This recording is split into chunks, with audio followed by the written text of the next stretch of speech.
Muy buenas noches para todos. Bienvenidos a Colfuturo. Sé que muchos de ustedes han tenido una relación a través del semillero de talentos. Probablemente algunos ya han estado en algunas de las charlas informativas en las que explicamos cómo funciona nuestro programa Crédito Beca.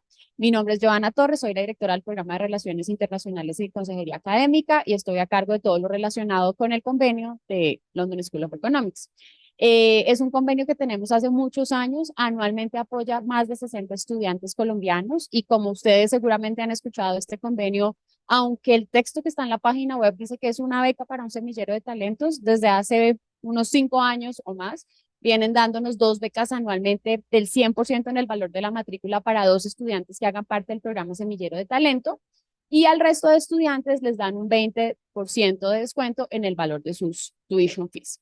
Entonces, seguramente quienes están en línea o quienes están aquí y nunca han escuchado sobre el Semillero de Talentos, les cuento que es un programa que tiene Colfuturo en donde acompañamos por un periodo de 3 años a personas que han pasado por un proceso de selección, que tienen unos méritos académicos sobresalientes y que reciben un acompañamiento muy cercano de Colfuturo. Quienes todavía no hacen parte del programa Semillero de Talentos, es importante que tengan en cuenta que el convenio requiere que la persona lleve por lo menos 6 meses de antigüedad en el semillero. Entonces es importante que estén pendientes de la convocatoria. Creo que hay una convocatoria abierta en este momento. Es importante que quienes no son semilleros se postulen a esa convocatoria y si quedan y cumplen con todos los requisitos, pues podrán participar por estas 2 becas del 100%. Cabe resaltar que son unas becas bastante competitivas. Ustedes saben que esta es una escuela de muy alto nivel, se postulan muchos estudiantes, entonces son 60 personas compitiendo por el apoyo de esas 2 becas. Esto lo menciono para que se esmeren mucho en su postulación, en que se aseguren de escribir un buen ensayo, tanto para el LSE como para el futuro, porque la selección va de parte de las 2 instituciones. Entonces, ya he hablado mucho, les cuento que esta noche tenemos un valor adicional, no solamente que Nathan vino desde Londres a hablar con ustedes, sino que 2 beneficiarios de Colfuturo, 2 estudiantes que tuvieron su experiencia en el LSE, les va a contar cómo ha sido esto y estoy segura que todos y todas van a salir enamorados esta noche con muchas ganas de irse a estudiar. So, Nathan, welcome. Thank you so much for being here with us. Come on. Thank you so much, Joanna. Buenas tardes. Right? Thank you so much for being here. And for everyone who's watching me, I hope you can see my good side. There isn't one. I got to Bogota yesterday morning at 3 a.m. And I think since I got here, the number one thing I've said is hablo un poco de español. So please forgive me. Your English is much better than my Spanish. So I'm going to be speaking in English tonight. But as you heard, I'm joined by 2 amazing LSE alumni who survived going to the UK and have come back and are now successful, brilliant people. And so if you wanted to ask them some questions in Spanish at the end, that I can't answer, please feel free. But as Joanna said, so my name is Nathan. I work at LSE in the student recruitment team, and I have a nice job because I get to meet people like you. I get to meet people who are interested, in studying in the UK, hopefully at LSE. And so it's a fantastic job. I always like to say that I actually, just to start, is that I was an LSE student, right? So I studied my undergraduate and my master's at LSE. I studied history. There's no future in it. Ha ha ha. Please laugh. So that's my first joke of the night out of the way. So I've been where you are in terms of trying to figure this out, and think about where to do a master's. Now the plan is to start with tonight is I'm going to talk a little bit about the UK in general. So when you are lucky enough to be able to claim funding from Colfuturo or maybe Chevening or somewhere like that, there's lots of different places you can go to, and I want to really start by talking a little bit about the UK. What we'll then do after that is we'll talk specifically about LSE. We're also going to hear from our alumni about their experiences. I've not told them what to say, so this could be a disaster. And then what we will do at the end is talk a little bit about applications, right? The difficult bit, because even if you don't end up applying to LSE, LSE is a tough university to get into. And the advice I give about application to the UK, I hope it would be useful for any university that you look at applying to. Is that going to work? Maybe not. Let's go here. So, as I say, yeah, so we're going to do a quick overview, introduction to LSE, and then some admissions at LSE. Okay, UK. So, as I say, you've got real choice, right? Particularly with Corfituro, about where you might want to go.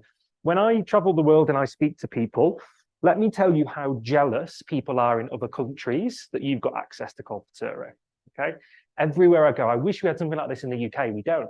The fact that you get this opportunity to potentially study in any country in the world for a master's and to get money to help you do it. So why the UK? Well, I mean, the first thing is you're here tonight. You already have an idea about what studying in the UK might be like, and you've probably heard of quite a few different UK universities. UK, has one of the oldest university system in the world. 4 of the top 10 ranked universities in the world are in the UK. And so it is well known, I think, as one of the capital countries in all the world for academic excellence. It's the kind of place where you get a degree from a UK university. It's very likely that employers, no matter where you are, will have heard of that university. But the education is quite different. It's a very different style in the UK. And sometimes people don't think about this because you might be used to studying in Columbia and doing it one way, or you might go to the US and they teach in a very different way in the USA. The real focus of higher education in the UK is on specialization, right? So when you start as a student at a UK university, whether it's bachelor's, whether it's master's, you are specialized from day one. Okay, so from day one, you are focused on one subject, maybe 2 subjects, and you are very focused on that for the duration of your program. It means actually by the end of your time at a UK university, you might be at, master's level or PhD level even in some of the countries. It's also very much research orientated. And what I mean by that is we really want students at LSE and in the UK who have their own interests, right? Who don't just do the reading and then turn to class and answer the exam questions, but the people who have got a passion for a topic or a research area. And the people who come to class, right? And they've done their reading, they've maybe made their presentation, whatever it is, and they turn up and they say to the professor, I think you're wrong about this, and I think you're wrong about that, because I've gone away and I've thought about this and I've got this argument. And so it's very much the emphasis is on you as a student, going away, doing your own research. And that's what we mean by learn by doing. In the UK, you are not going to have so many lectures as you might have in other places. The way it normally works is at the start of the week, you might have a big lecture with all the students from the course, and it might only be an hour.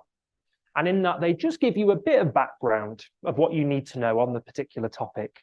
You then have to go away and do that research or do the problem sets or, again, make a presentation, work on a project.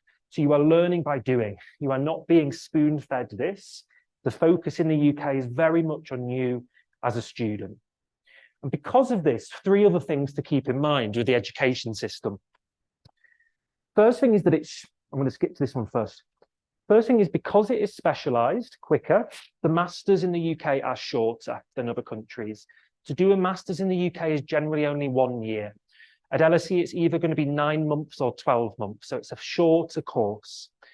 It's also tends to be cheaper than some countries. The most notable one being the US, okay?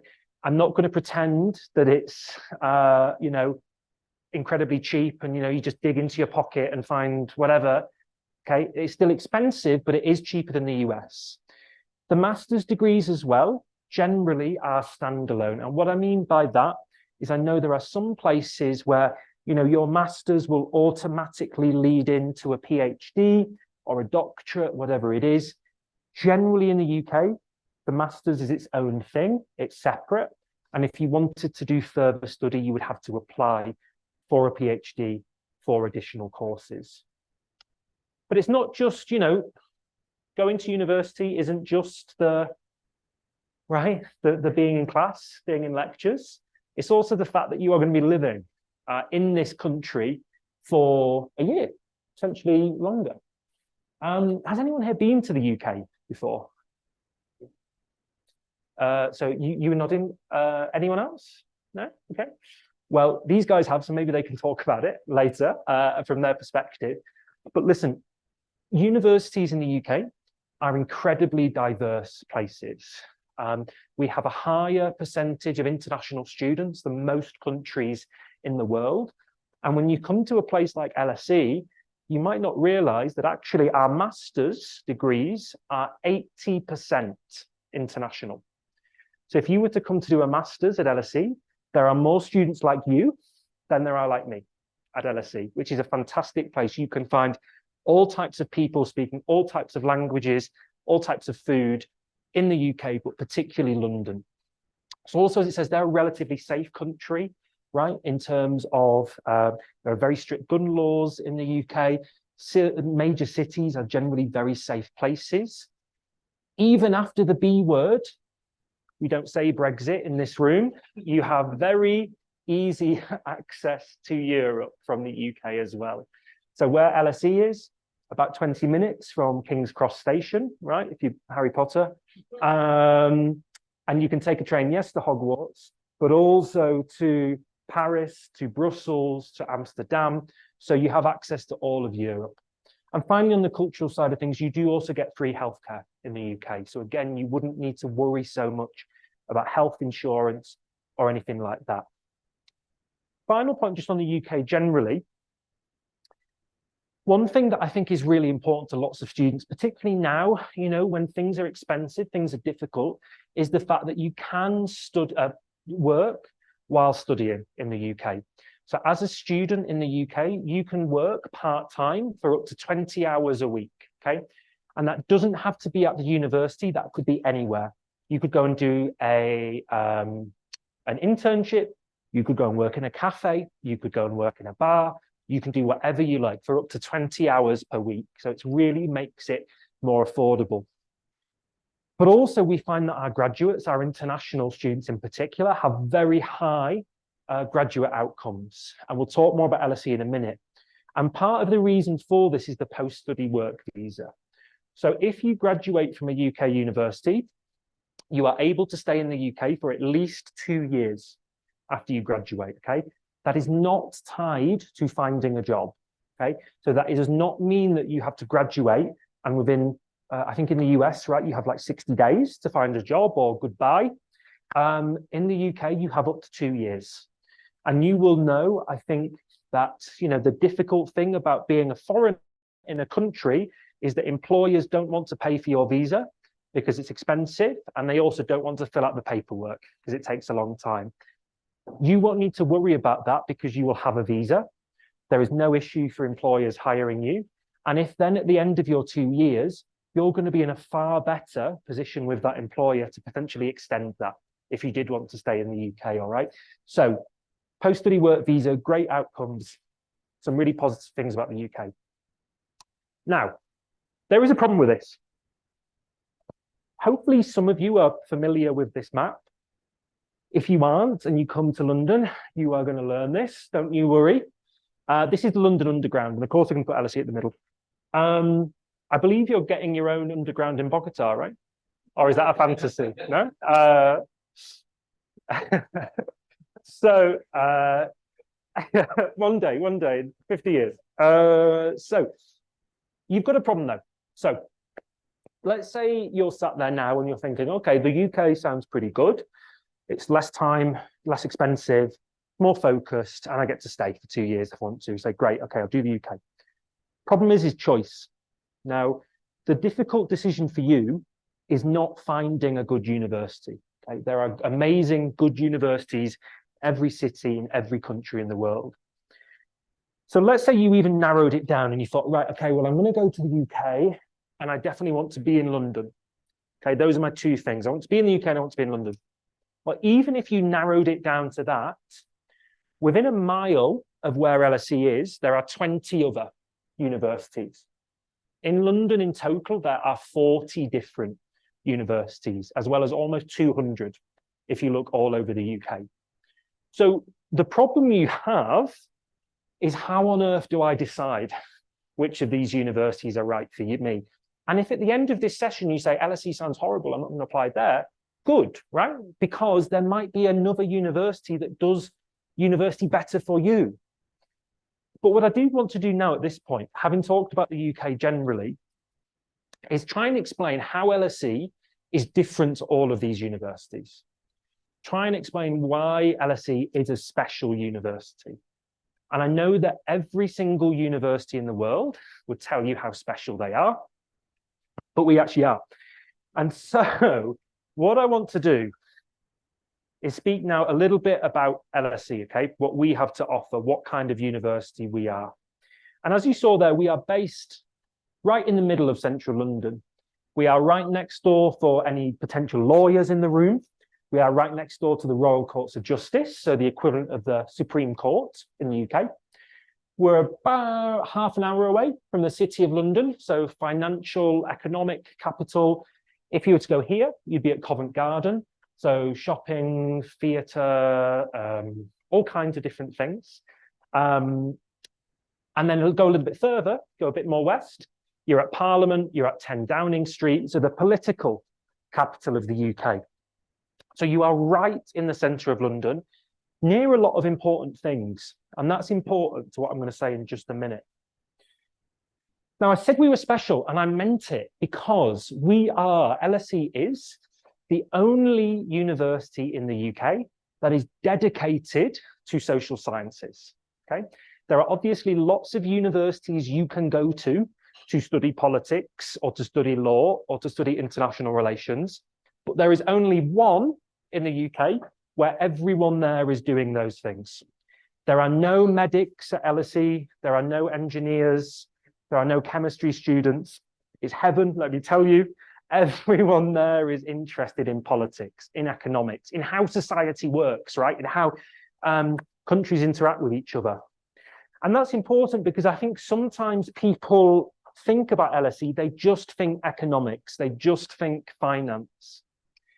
But LSE, the social sciences, spreads a lot further than just those things, right? And to demonstrate this, what I've done is I've put on screen an example of some research by LSE academics in the last few years.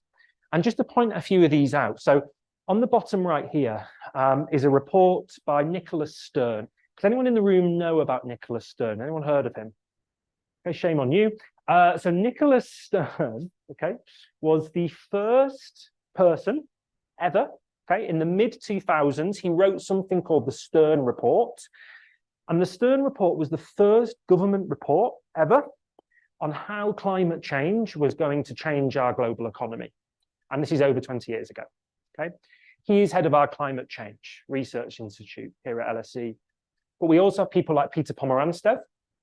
He's a journalist who teaches at LSE.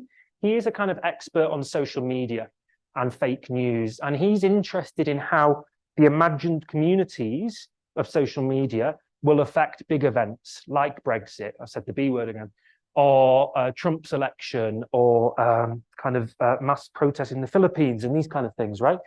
He's at LSE. But then we also have someone like Paul Dolan, who's head of the psychology department, who's interested in how we make happy societies, what gives people happy lives, what gives people fulfilled lives.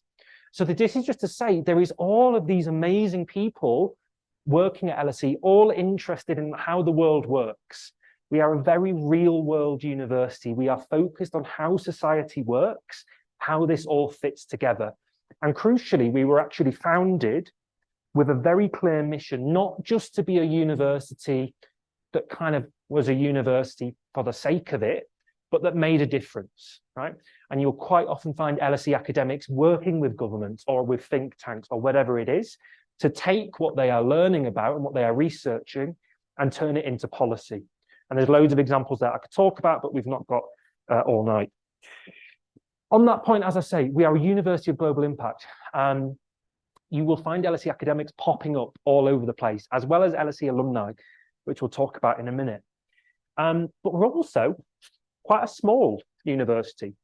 So 12,000 students is how many students there are at LSE. May sound like a lot, but as a comparison, UCL is 45,000 and King's College is 50,000. or national, right, is 45,000. So LSE is quite a small university. And what's interesting is actually most of our students are postgraduates. So most of our students have already completed their bachelor's and they are working on master's, they are working on PhD. So it means we're a slightly older university. Okay, most people at LSE have already completed at least one bachelor's degree at LSE, at university. And so where do those students come from? Well, I really like showing this. If you do get the chance to visit LSE or you've studied there, this will be one of the first things you see. And I really like, it's a piece of art right in the middle of LSE. And I really like this because this is a celebration of kind of who we are and who our students are. And so LSE is an incredibly international university. We get students from all over the world. As I say, 80% of our master's students are international. And so this is a celebration of that, right? The fact that everyone at LSE has a different story to tell, comes from a different place, speaks a different language. But more than that, I really like this is because obviously this globe is at a weird angle. It's not how we're used to seeing it.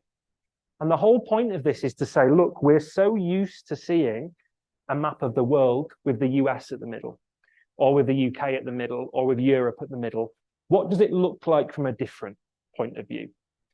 And so we are not just international for the sake of being international, but it's because we would like to hear your voices. And everyone brings a different perspective and a different point of view to the classroom. And I guarantee you will encounter people in classes that will have such wildly different opinions to you about absolutely everything, but it's about understanding those different points of view. On that, just to add a bit more detail to that very, very quickly, we are one of the most diverse universities in the world. And what's actually very interesting is that although we're a small university, we really punch above our weight in terms of producing world leaders. So I don't know where we get this number from of 37, okay? But what happens is people like you, people from all over the world come to LSE, they study how economies work or how political systems work or how the international diplomatic system works. And they quite often go back to their home countries and make a difference, you know, not just in their own lives, but in the lives of the people around them. So people like the former president, Santos, people like Ursula von der Leyen, first prime minister of Ghana, current president of Taiwan, first prime minister of Jamaica after independence, JFK, John F. Kennedy registered as an LSE student.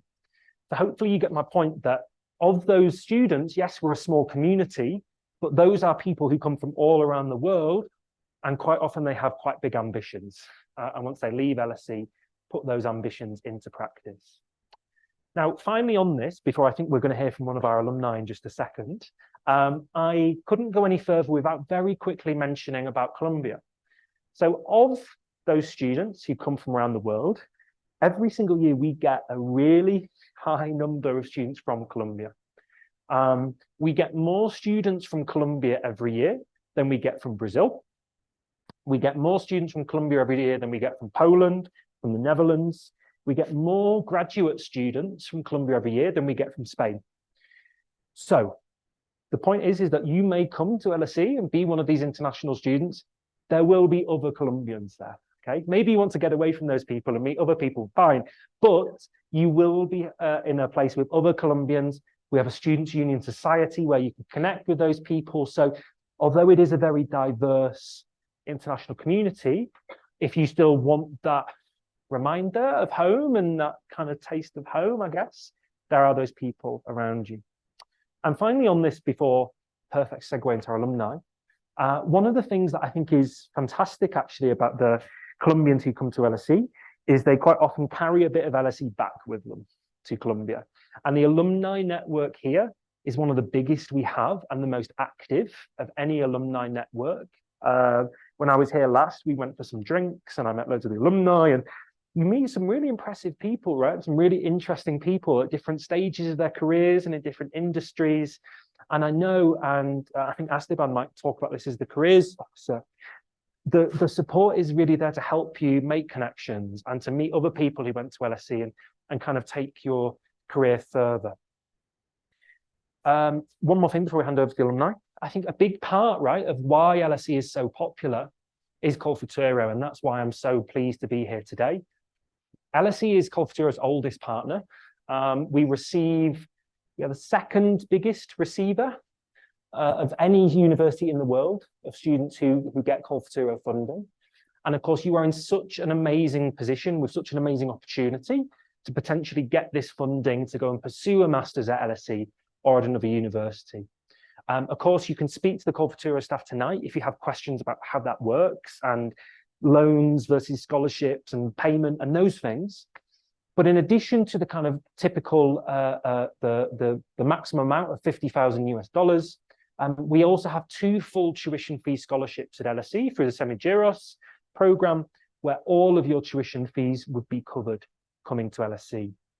And one of the really nice things that Colfuturo do, if you haven't seen this already, is on their website, they publish a breakdown every year of who was successful in getting funding to go to LSE or to go to UCL or another university that we won't name. So what I would really suggest doing is if you're like sat at home or sat in the room and thinking, what on earth do I want to do? What do I want to study?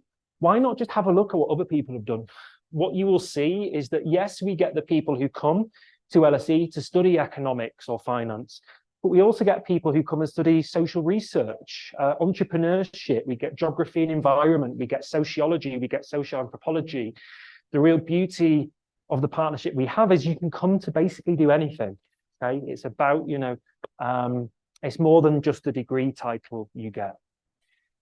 On that point, I think you've heard enough from me, just for a few minutes at least. And I think what I'd love to do at this point is invite Esteban just to speak to a little bit. I think we've got the, so I will shut up for a minute. Esteban will introduce himself and talk a little bit about his experience and hopefully not tell you everything I've said has been lies so far. So, yeah, Esteban. Hello, everyone. Do you prefer that I speak in English or in Spanish? ¿Español? Okay. Bueno, pues mucho gusto. Mi nombre es Esteban González. Yo soy pues egresado del LSE del año 2016 del programa de Psicología Organizacional y Social.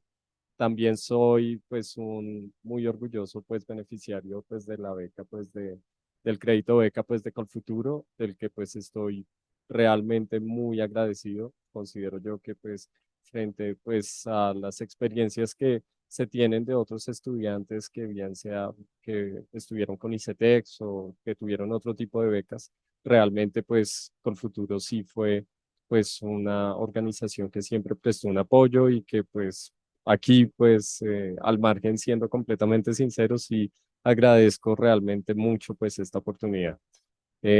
Les comento pues que pues para ser muy breve, realmente pues mi año de estudio que fue 2015-2016 fue uno de los años más intensos, pero simultáneamente de los mejores años que yo tuve en mi vida. Y yo estuve preparándome fuertemente durante varios años para tener el perfil académico e inclusive profesional más fuerte que pudiera tener, porque sí tengo como objetivo estudiar en una universidad de primer nivel a nivel global. Entonces, sin embargo, pues sí representa pues efectivamente pues un reto. Que decirles pues de efectivamente de LSE que para que yo tuviese una experiencia británica, yo tenía que salir de Londres e irme a Oxford porque era tan internacional que realmente, bien sea por los profesores o los estudiantes, realmente era imposible como estar como tan involucrado. Tenía que salirme y pues estando en todo el centro de Londres, realmente pues es una experiencia muy internacional. Es una experiencia pues de estudios diferentes, pues yo soy egresado de la Universidad de los Andes y digamos que sí estaba más acostumbrado a un tipo de estudio más cercano al esquema estadounidense y pues en el Reino Unido sí es muy autónomo con un sistema pues de evaluaciones muy diferentes también, que sí representó un reto, pero que pues sin embargo eh, lo, lo, pues lo recomiendo totalmente. Yo también pues soy un miembro activo pues de la sociedad de exalumnos y de hecho pues soy la persona pues encargada pues de los exalumnos del tema de búsqueda de trabajo y banca de oportunidades, sí puedo decir con cifras que el hecho de ser egresado de LSE es una inversión que se puede ver sobre todo al mediano y largo plazo, sobre todo pues más allá pues de Juan Manuel Santos, realmente pues hay muchas personas que han llegado a tener posiciones que son relevantes y que digamos que algunas veces más allá de un salario, puede ser por realmente tener pues una influencia y digamos que pues una de las cosas que yo sí siento que teníamos todos los egresados del ESI es un gran espíritu crítico, una insatisfacción como con el sentido de cosas como está y un ánimo de tratar de mejorar la situación. Y qué mejor país que Colombia, que pues tiene muchísimas pues, problemas sociales en donde hay que trabajar y en donde pues se están viendo unos proyectos que son maravillosos y que sí resultan tan importantes para hacer pues de esta sociedad algo mejor. Okay.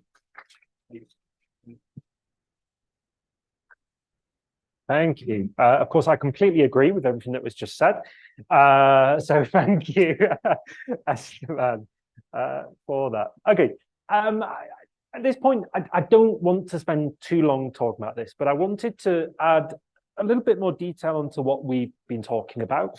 Not too much, because I think, you've got the idea now, about the UK and LSE, but just a few more points about, if you're trying to decide whether LSE is right for you, and it might not be right, depending on what you want to do. A few reasons, I guess, to take away with you to have a think about. And the first thing we've already, slightly touched upon, is that if you are going, well, let me take a step back. I'm sure everyone in this room has had a bad teacher in their life, okay? That is why my Spanish is so bad. No, it's actually why my French is so bad. But anyway, you know what that's like. You know what it's like to go to class and not maybe find the teacher that interesting, or not have confidence that they know what they're talking about, or maybe thinking they're talking absolute rubbish, right? And that they don't really know what they're doing. Well, LSE and universities like LSE really do attract some of the best lecturers, academics of any universities in the world. I talk in here about the experts of the experts, right? And it's true, these are the people who get called up to talk about Trump's re-election on CNN, or hopefully not re-election, right? But you know what I mean? Chances of re-election. I'm meant to be politically neutral, but yeah. People who get called up, the people who, were advising governments during COVID about how to best implement lockdown legislation without having riots on your hands, the people who go on the news to talk about Russia and Ukraine and, Russia's trajectory post the Cold War. And so these are the experts. And what's so exciting about this is these are the people teaching you.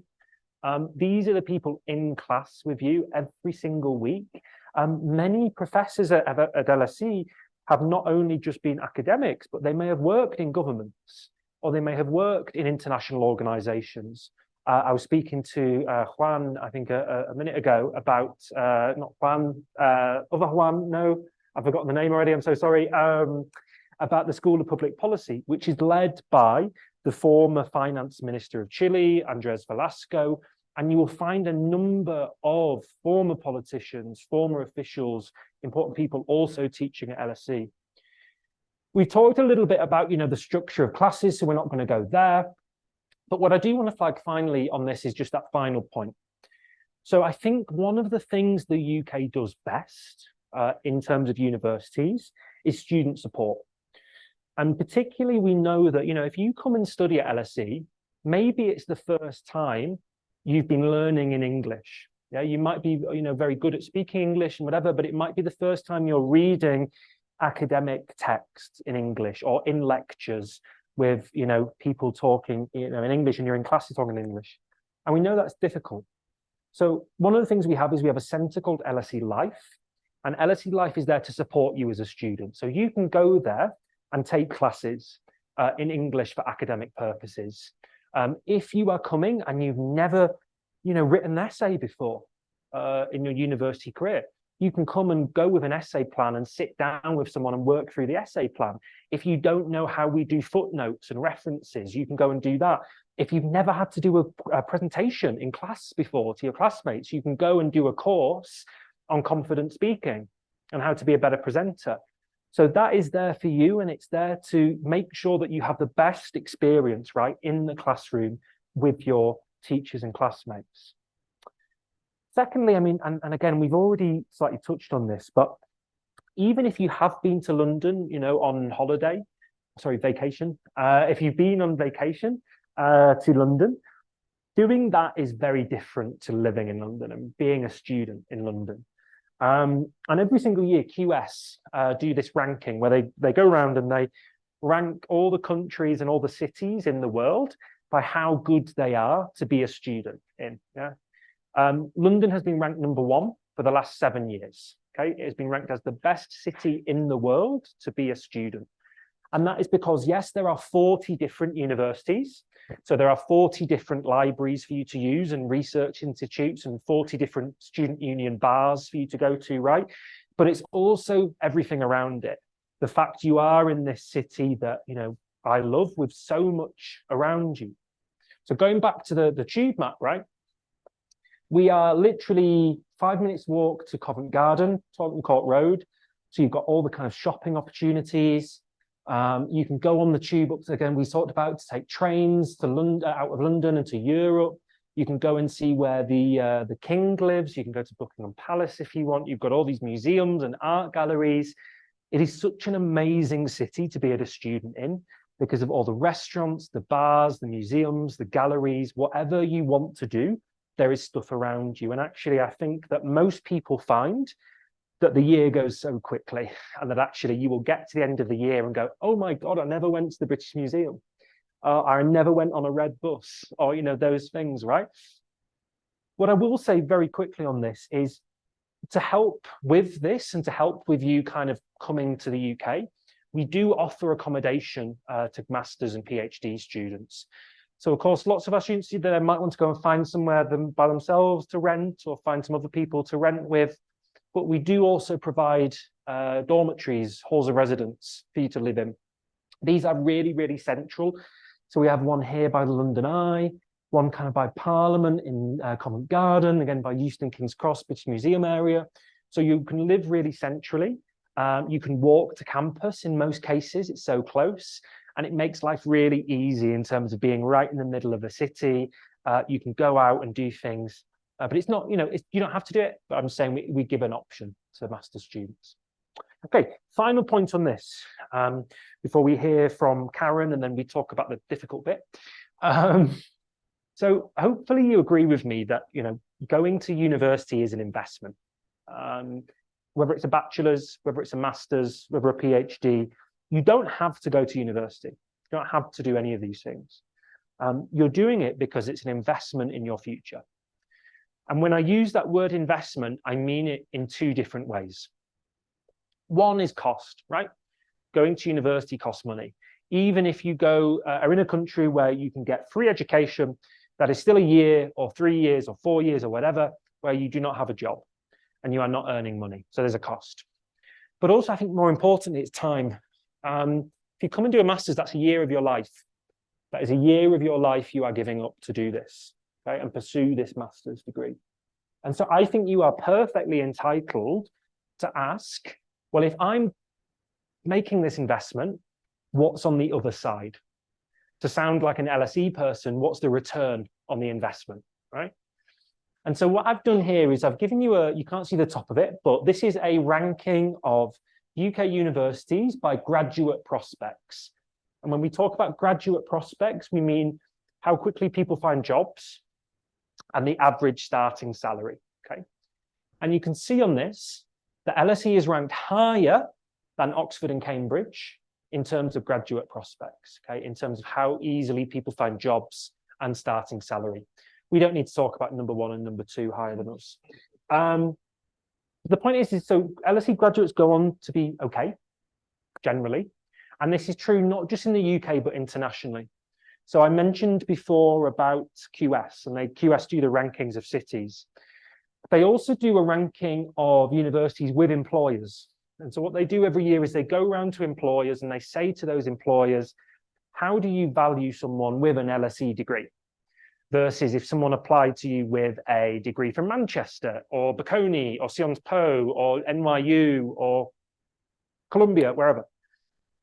And in that ranking this year, LSE was ranked 7th, not in the UK, but in the world, in terms of the reputation of employers, meaning that having a degree from LSE is in that same area of in prestige and whatever, as Oxford, yes, as Cambridge, yes, as Imperial, but also places like Harvard, Yale, Princeton, right? It's that same category of top universities for employers that LSE is in. Other side of that, of course, is the graduate route visa. So if you did want to stay in the UK after graduating, you can for up to 2 years on the graduate route visa. Now, there are some, of course, if you get Cultura funding, you do eventually need to come back to Columbia, and there are rules around that. But you can absolutely, it's not a problem for Cultura, it's not a problem for us, to stay in the UK for those 2 years after you graduate. If you wanted to do internships, if you wanted to start finding work, those kind of things. Final thing on this, so just to put a bit of data on this and a few other things, LSE graduates go all over the place. We find that about 25% of our students will go into banking, will go into finance, will go into accountancy, okay, those kind of financial areas. But then the 75% go all over the place. You wouldn't believe it. We get so many LSE graduates working in government, and not just kind of national governments, but international organizations.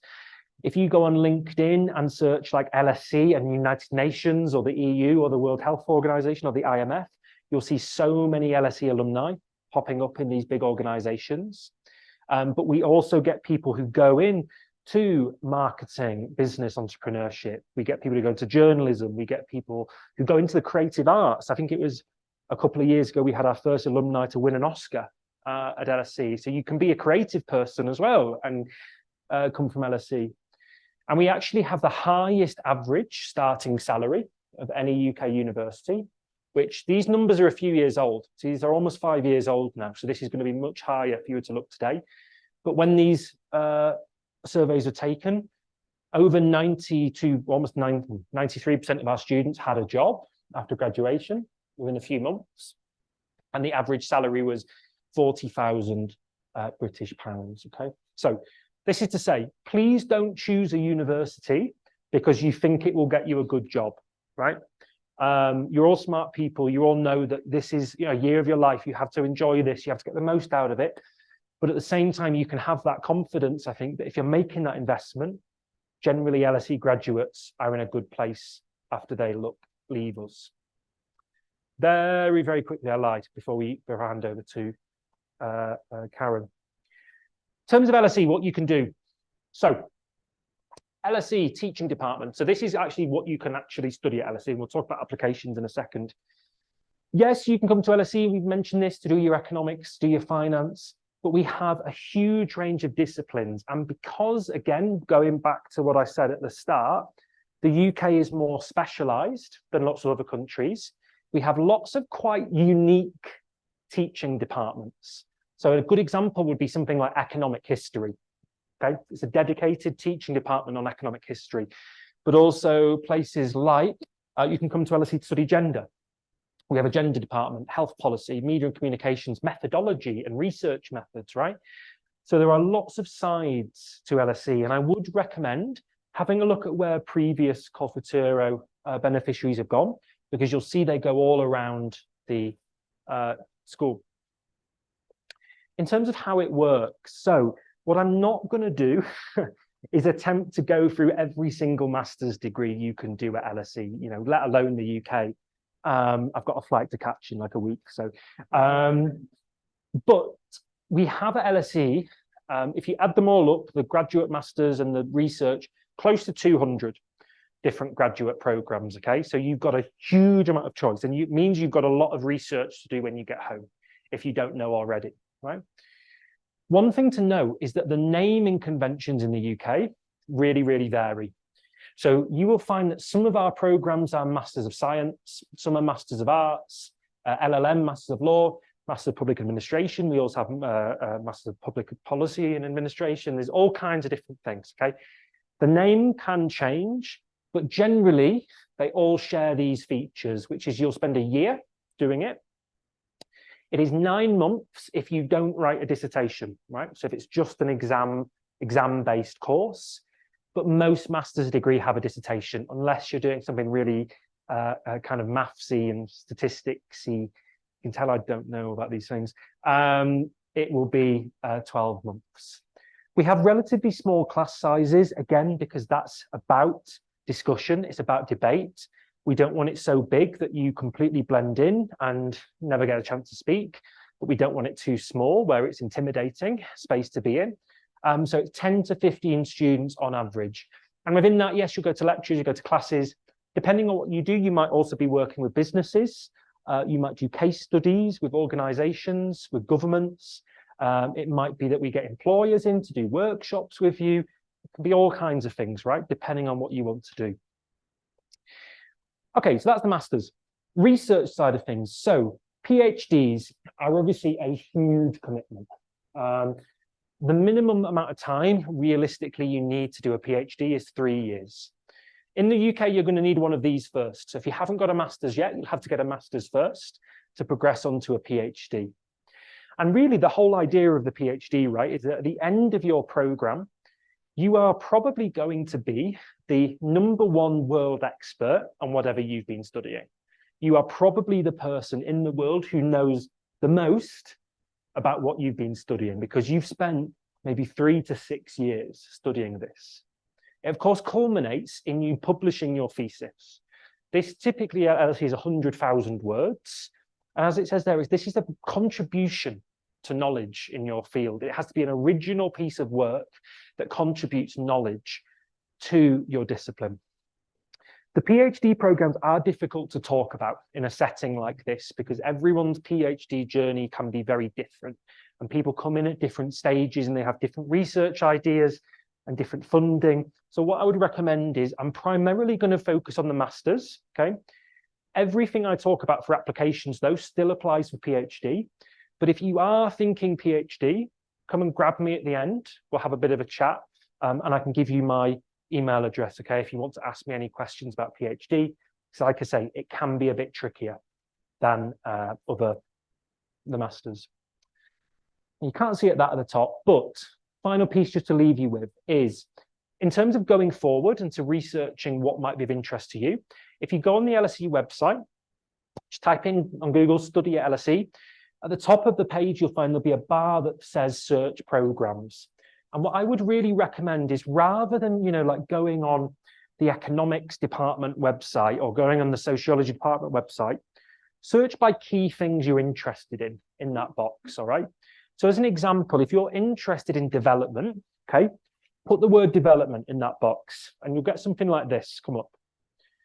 And what you'll find is that there is different international development degrees in like every single department at LSE with different focuses. So you can see we do international development and health. That's based in the health policy department. Economic policy and international development, you can guess that's in the economics department, as well as geography focused ones, environment and development, right? So what you can find is that in a lot of cases at LSE, think cross departments. And like, for example, our human rights degree is in sociology, that people don't always expect, or real estate finance is in our geography department, all right? So things can be in places you don't expect. So I would say search by keyword and have a look at what's comes up. What you'll want to do then is dig into more detail into what's involved in the course when clicking into it, read a bit more about the course. And the key area to focus on is this, okay? There'll be a box about halfway down the page called Program Structure and Courses. And this box will tell you exactly what you cover in the master's degree, okay? Course by course by course, it will tell you what you cover. So this will give you a really clear sense of whether this is right for you, but also keep this in mind because I'm going to talk about this box in a few minutes in regards to applications as well, because this can be really helpful for writing a good application. Okay, at this stage, I'm telling the truth this time, I'd love to, before we talk about the applications, little break from me again. I'd love to invite Karen to come up and talk a little bit about her experience. Bueno, buenas tardes a todos y a todas. Espero que estén muy bien. Mi nombre es Karen Rodríguez. Yo soy politóloga aquí en la Universidad Javeriana y me fui a hacer la maestría en Londres en el 2018. El año fue 2018-2019. También ya próxima a pagar mi deuda con Colfuturo, entonces sí es posible hacerlo, pagarlo. Yo quería resaltar como algunos puntos de pronto de cómo fue esta elección, ¿no? Digamos que cuando me invitaron hace unos 4 años estaba ahí y vine a la charla aquí mismo y fue como, ok, ya vamos a ir a hacer el paso de estar allá. Y ahora pues estoy aquí como el otro lado y fue como el tiempo pasa muy rápido y ese año de estudio en LSE es rapidísimo, entonces hay que aprovechar muchas cosas. Entonces lo primero es que Londres fue una de mis primeras elecciones porque es una ciudad grande, gigante, que uno no termina de conocer, que a diferencia de, digamos, de otros lugares en UK, digamos que tenía muchas experiencias desde teatros, desde los miles de parques, desde todas las actividades que hay que hacer, y entonces me sentía casi que pues en un lugar un poquito más grande, pero casi que en Bogotá, ¿no? Es decir, como no pasar a un lugar donde solo a veces está la universidad. Es decir, en Londres nunca se van a terminar de conocer cosas, siempre hay una oferta artística, cultural, cosas gratuitas que hay por hacer en los parques, conciertos. Entonces siempre van a encontrar una oferta para qué hacer los fines de semana y no sentirse tan, solo estoy viviendo aquí en la universidad y ya, sino una oferta gigante por conocer. Lo segundo es esta especialización de los programas de LSE en ciencias sociales. No se encuentran en muchas otras universidades. Yo soy politóloga y digamos que me enfocaba en temas de política pública y aquí encontré que había el departamento de gobierno, el departamento de política social, el departamento de política pública, el departamento de género y cada uno con 3, 4, 5 programas de maestría tan distintos y especializados que de hecho quería, era como pues quiero ver todo, quiero hacer un montón de otros programas y digamos que es eso, como valorar mucho la diversidad de programas que hay, pero que también son muy especializados en las áreas que ustedes de pronto quieren estudiar. El tema multicultural yo creo que fue lo primero que yo vi y es de las ciudades más grandes y que también de acuerdo con Esteban es lo menos que van a ver es británicos. O sea, uno allá se encuentra gente de todas partes del mundo. En mi experiencia yo estuve en una de las casas de las residencias de estudiantes de LSI y allí tenía compañeros que eran de la India, de Nigeria, de Países Bajos, de Alemania, de Francia, y entonces ese intercambio cultural que era, vamos y cocinamos todos, convivimos todos, salimos al museo, salimos a tal lado, con tantas personas de tantas partes del mundo, de países que incluso creo que ni conocía, que era como, de verdad jamás pensé encontrarme una persona de este país, muchos países de Europa del Este, también de Asia Central, es como esa oferta no la tienen muchas universidades. Y también algo que aproveché mucho que tiene la universidad es que estos famosos y personas reconocidas que ya han mencionado, pues muchos son speakers en LSI. Entonces, digamos que más allá de las clases que también uno busca, bueno, ¿qué más hay en la universidad? Siempre hay eventos por todo lado, siempre hay alguien.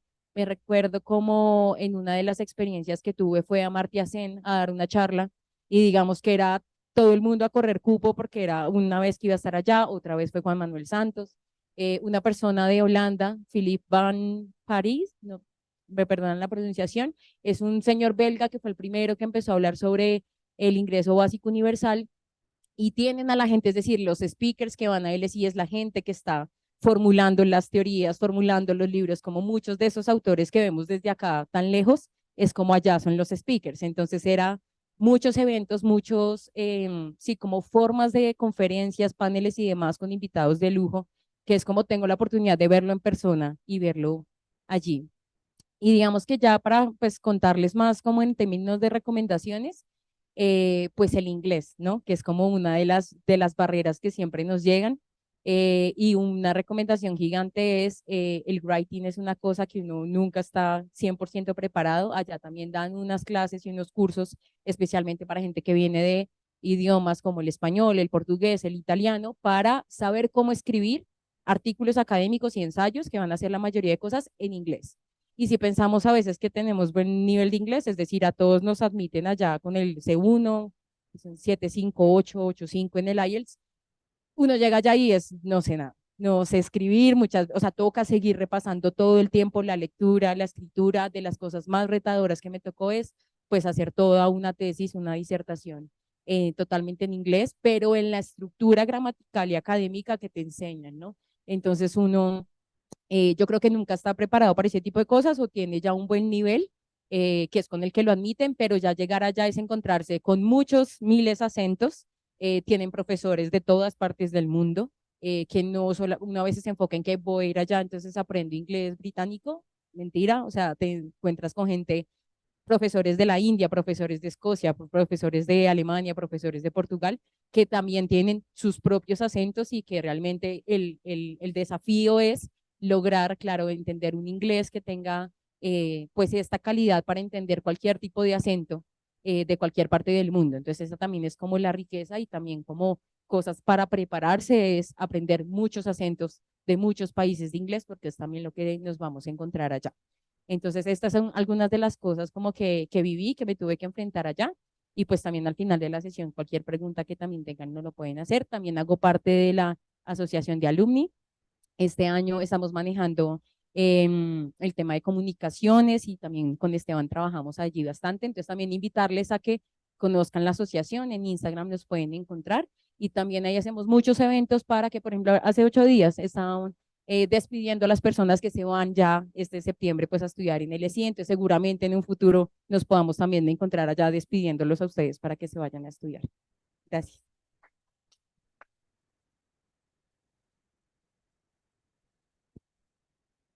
Thank you so much. So I hope that after that, there is at least one person online or one person in this room who still wants to come to LSE. If not, I'm doing a terrible job and we need to remove them from the Alumni Association, because this is the tricky bit, right? That, you know, there's lots of people who are interested in LSE. We are an international, unique university, and people from all around the world are interested in coming to LSE. So this is the hard bit. The hard bit is not wanting to come and to do the research, it is getting in. And we're going to talk about applications. Now, as I said at the start, if you've decided during this time or you decide later that LSE isn't right for you, let me say that I certainly, in my view, LSE is the hardest university to get into in the UK, harder than Oxford and Cambridge, and we can talk about that. And so the advice that I give today, I think is going to be fantastic advice for whatever UK university you apply to. We are looking for very different things to other countries. And so I hope this is useful, even if LSE isn't somewhere that you end up applying to. But yeah, in terms of LSE, if you want to make an application, whether it's master's, whether it's PhD, you won't be surprised. It's all done online. And applications will always open the September before the September you start. Okay. So to put it more simply, if you want to start next September, in September 2024, you're applying now. You're applying from now. Okay. There is a fee to the application. Again, that's because we get so many applications. We want to know people are serious. But one of the benefits of this system is you do get 2 choices in the application. All right, so you get a first choice and a second choice of program, and you'll be considered for both. Certainly, if you're rejected for one, right, you'll be considered for both. So again, that might help a bit in your research. You just have to narrow it down to 2. You get at least 2 choices. So what you could even do is, let's say you want to come and study finance at LSE, you could do your first choice as Masters in Finance, which loads of people apply for, but you might also find another finance program, which is a bit more focused and is not as general and has less applicants, that is your second choice as your backup, okay? So you can think like that. If you only want to apply for one, you only have to put 1, but you do get 2. In terms of the application, what you need, so we need your transcript from your bachelor's.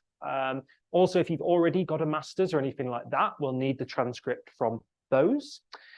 We then will ask you to write something called a statement of academic purpose, and keep this in mind because this is probably the most important thing in the application. It's the thing that most people get wrong, and so we're going to spend 5 minutes talking about this in a minute. You also need to tell us a bit about who you are. So we need a CV just to know kind of what you do, what your experience level is, those things, and 2 references. Now, as it says on there, the best possible people to write references for you are people who have taught you, because you are coming to LSE to study. Okay, so we want to know what you're like as a student. An employer might not always be able to comment on those skills like a teacher would. However, this isn't a strict rule. So if you send us 2 professional references, that's fine.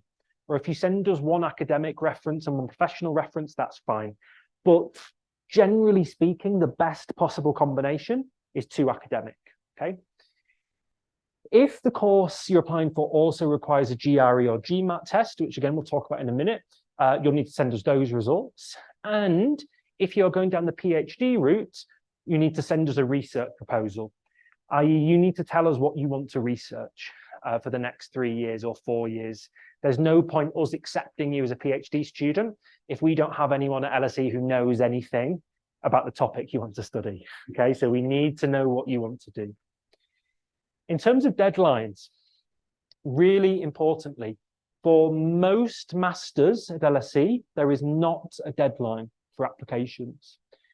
They will open in September and they will close one by one as the programs get full, right? So it means that actually we were still taking applications for some programs starting this month in August, right? But you can imagine some programs will fill up much, much quicker than that. So my general advice is to try and have applied at the latest by January, all right? Because if you've applied by January, it gives you time to look at visas, accommodation, except you've still got time.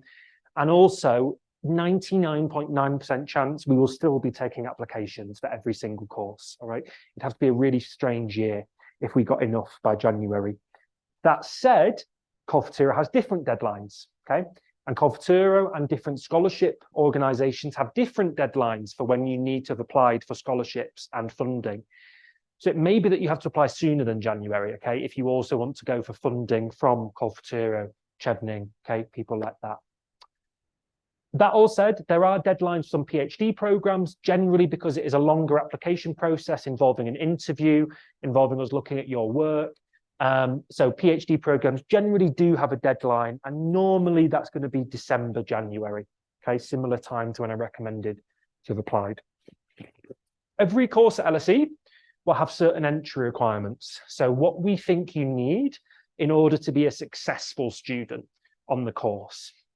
Now, for a master's, you can see that what we ask for is an upper second class honours in your undergraduate degree.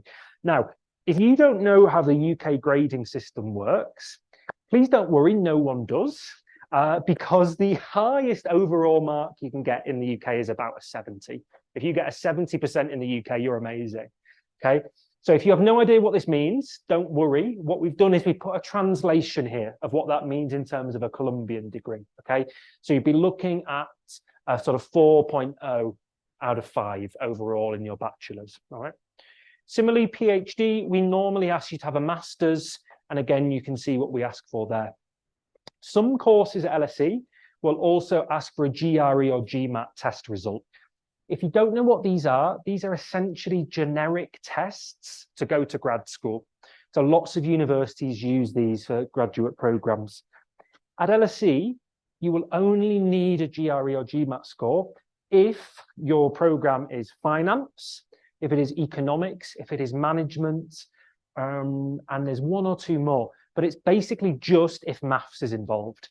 If you're doing something mathematical, normally you will need a GRE or GMAT test. If you are doing law, you are doing history, you're doing politics, you're doing international relations, we couldn't care less. You don't need to do one. Final kind of piece, of course, as well as the English. So being an English university, we need a high level of English language proficiency. But what's really important to say is you do not need to send us this when you apply. It doesn't factor into our decision. So what lots of people will actually do is, let's say they apply in January. Okay, great. And we turn around and say, yeah, you can come. But to come, you need to send us an IELTS test first. So then you have the whole summer to plan to sit your IELTS test, your TOEFL, Cambridge, whatever test it is, okay? So if you've got this already, something that meets our requirements, great, send it to us, it's the job done. But if you need a bit more practice or you need to redo a test or sit a test, you don't have to send us that until literally right up till you start. We start at LSE like next week, 2 weeks for teaching, and we're still getting a few people sending us results in order to come, all right? Hello. When you search for example, master science in economics, they ask for a first class honors. They do. Great. Let's come back to that in a second, all right? But we can absolutely do that. So, yeah, it's a very good point, in fact. So 4.4, thank you. But that is the typical entry requirements at LSE. There are a few, as you've correctly identified, that are slightly higher than that, okay? So that is the minimum, okay? For any LSE program, there are a few that might be higher than that. The best examples that are economics and law tends to be a little bit higher than the standard, but it's a really good question. And thank you, Esteban, for jumping in there. Okay, so that's what we ask for. However, LSE receives far more applications than we have places available. And to put some numbers on that, last year we had 45,000 applications for 4,500 places. So on average, it's about 1 in 10 people who apply will end up coming to LSE. Some programs will be much higher than that.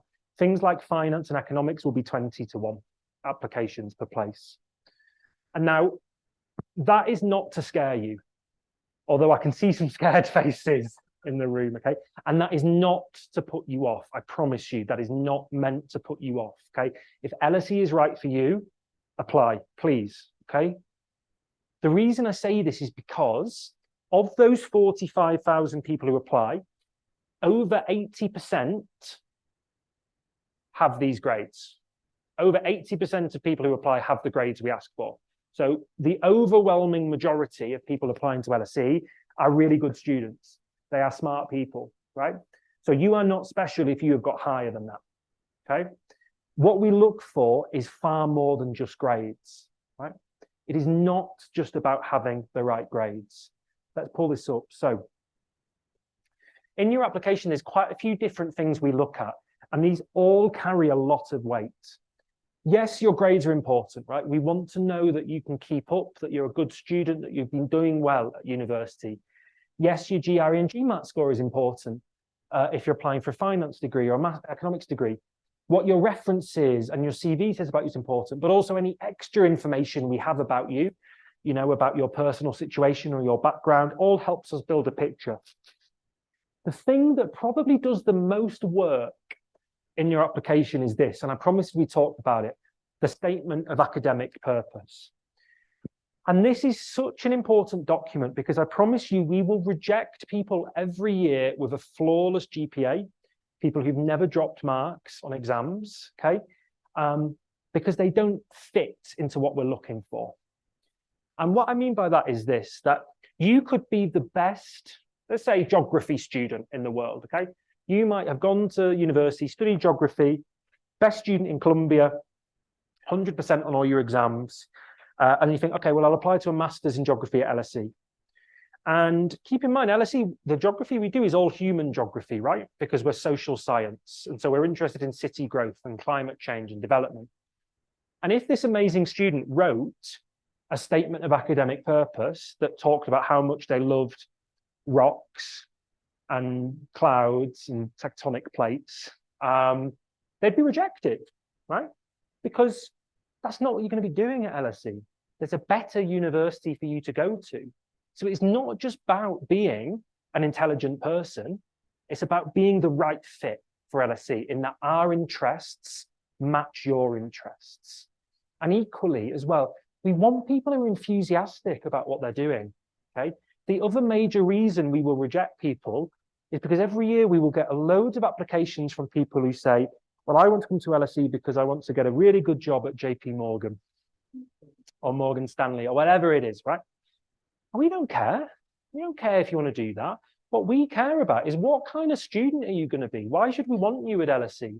What ideas do you have? Why are you interested in finance? Why are you interested in economics? Why do you want to spend a year of your life studying this subject? And so this document, it's 2 pages. Okay? You have up to 2 pages. It's not long. We don't put a word limit on it, but obviously don't do it in like size 6 or something ridiculous. It's 2 pages. This is very different to what you would write if you were going to study in the US, as an example, right? So let's say you apply to a US university and you'd write in your letter, oh, you know, dear Cornell, and please let me study there. I think you're great. And I'm really good at basketball. And I really love to cook. And my favorite day of the week is Wednesday. And my cat's called Tom, and, you know, whatever. And I'm not saying we don't care about those things, but we don't care. What we're interested in is what kind of student are you going to be in our university? Going to university is about lots of things, as we talked about. It's about the people you meet, the career opportunities, that year in London. But what our selectors care about is what kind of student are you? And so the majority of these 2 pages, minimum 80%, needs to be focused on the course and why you want to do it, right? So explain to us, you know, why are you interested in finance or geography or law or whatever, and talk about those things. Now, what I would really recommend doing in this section, and this is a Colfaturo tip, is you remember we're talking about that program structure section of the pages. Study that, okay, and make a list of the different courses you would do if you were successful when you got to LSE. Okay, so let's imagine you want to apply for, we had a really good conversation before about Masters of Law, and we were talking about different pathways in law and different courses you can do in the law degree. What I would do if I was applying for law, here's a tip, guys, I would sit down and make a list of, okay, I would take this course, and I would take this course, and I'll take this course, and take this course, okay? And then what you can do, in your first paragraph of your statement, you can say, okay, when I come to LSE, I'm going to be studying this course, XX whatever, in legal theory, right, as an example. And then what you could do is you could say, here's all the things I already know about legal theory, okay? And here's an essay I wrote in my undergraduate degree on this aspect of legal theory. Oh, and I got this really good grade on it. And this professor said I had this really interesting thing to say. Great. Next paragraph. I also know that I'd be taking this course, right, in jurisprudence or whatever, or human rights law, let's say. Here are all the things I already know about human rights law, and here are the ideas I already have and the essays I've already written, right? And you see what you've done when you do that, take that approach. You show us, 1, you've done the research and that you're serious, you know what you're getting yourself into. 2, shows us you're a good fit, because you are literally saying to us, this is how I match this part of the course. This is how I match this part of the course, all right? Now, it doesn't need to be as basic as paragraph 1, course 1, paragraph 2 as course 2, paragraph 3 as course 3, but at some point, try and mention every aspect of what you would do on the, thank you so much, about to collapse, every aspect of what you would do on the course, all right? What's also really important to get across here is this. You think back to when I said that, you know, we look for people with their own ideas, with their own opinions. You need to get that across in your statement as well.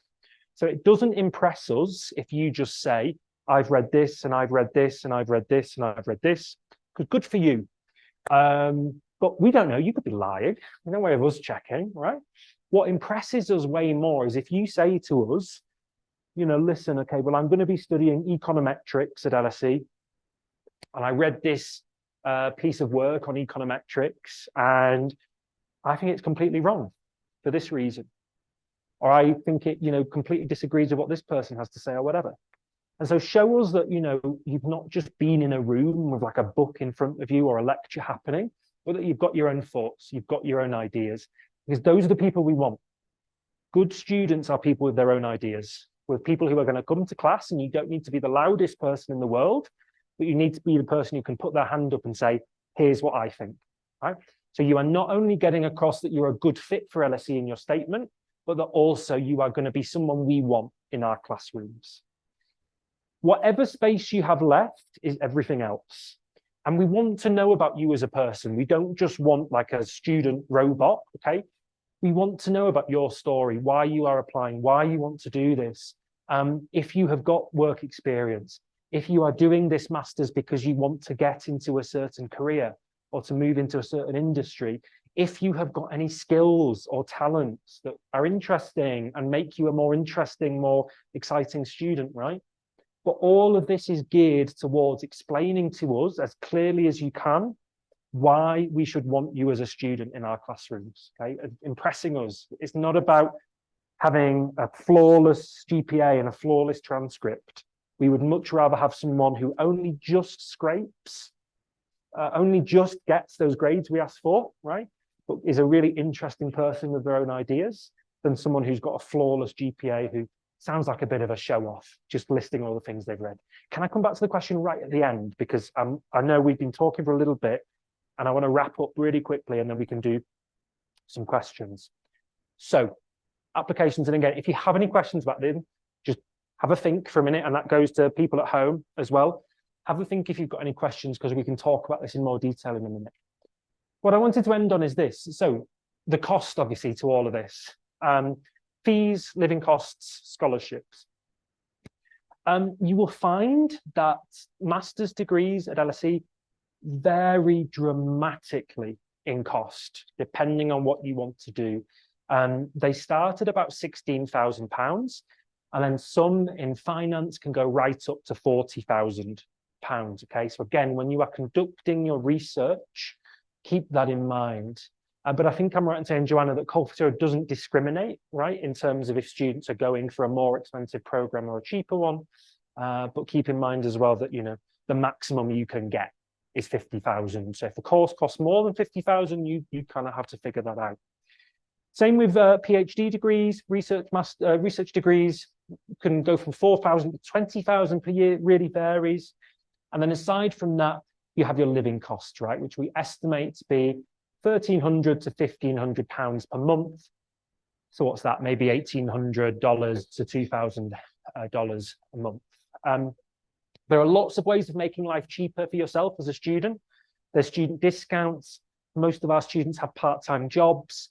So there's all kinds of things there to help with living costs. Importantly, of course, as well, alongside this is the funding. So, of course, when you are looking at all of this, you should have Colfutura in mind. That's why you're here tonight, as one potential massive help in achieving these goals. There are other, of course, scholarship providers, ISITEX, Chevening, who might be able to fund your studies as well. Chevening is in particular run by the British government, and about 20 Colombian students every year get fully funded to come to the UK for a master's degree, okay? So that's another option to investigate. Aside from the external providers, LSE also has scholarships and bursaries.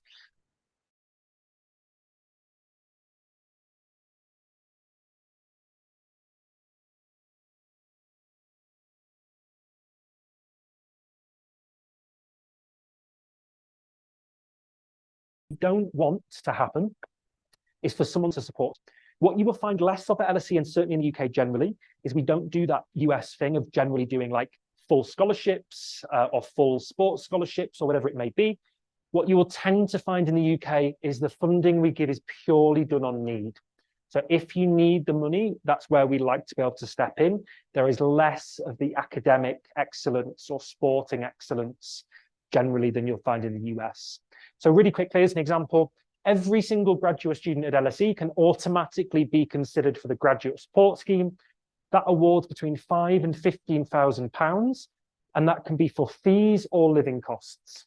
So let's say you come to us and you say, look, I've got this amount of money from Colfutura, I've got this amount of money from my savings, but I'm still missing £10,000 to cover my living costs, okay? That is where we like to be able to step in to support students, okay? And having Colfutura funding doesn't prevent additional funding from LSE being a possibility. I'm going to leave it there, but what I will just say really quickly is please keep in mind when we were talking about the applications, yes, there is not a deadline on applications for LSE, but there will be an application deadline for all of these, for Colfutura, for Chevening, for LSE's awards. So do your research there. And if you want to kind of see the full list of what's available, I'd really recommend when you get home, if you Googled Study UK Scholarship Finder, you'll find a website by the British Council, which has, you can search by scholarships across universities, for masters, for PhD, as well as external providers, because there is a lot out there. There's a lot of stuff out there. and sometimes it can just be hard to get to the information that you need. Okay, I've spoken for ages there.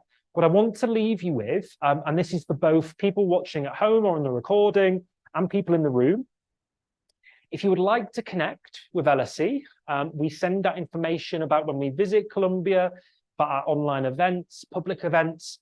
Please do scan the code on screen. It's also helpful for me because it helps me prove that I'm doing my job and I'm not speaking to an empty room of people tonight because they can't see behind the camera on the recording. So yeah, please do scan that, and that will allow you to get more information about whatever subjects are interesting to you. With that, I think we have plenty of time for questions, whether they be as a group or individual. So what I'm going to suggest we do first of all is maybe take some group questions. So if anyone has any general questions, it can either be for me from an LSE admissions point of view, they can be for our alumni from a student life, living in London point of view. And I think, Joanna, you'd be happy as well if anyone has any questions about Colfuturo and what that funding involves. I can see we've got questions coming through online, but I think maybe if we do a few in the room first, and then we can have a look for people at home. If you have questions, bear with us and we'll come to you in just a minute. So I can see a hand went straight up over there and I'll come to the front. Yeah.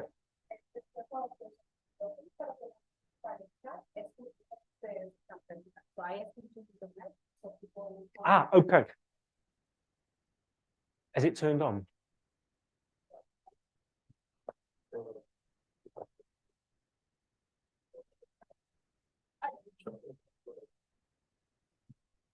Hi, everyone. yeah. Okay, so my question is, I haven't finished my undergraduate studies. I'll finish on June. However, I won't get my degree. I'll just have my transcripts. Is that enough to get in for the 2024 like intake? Yes.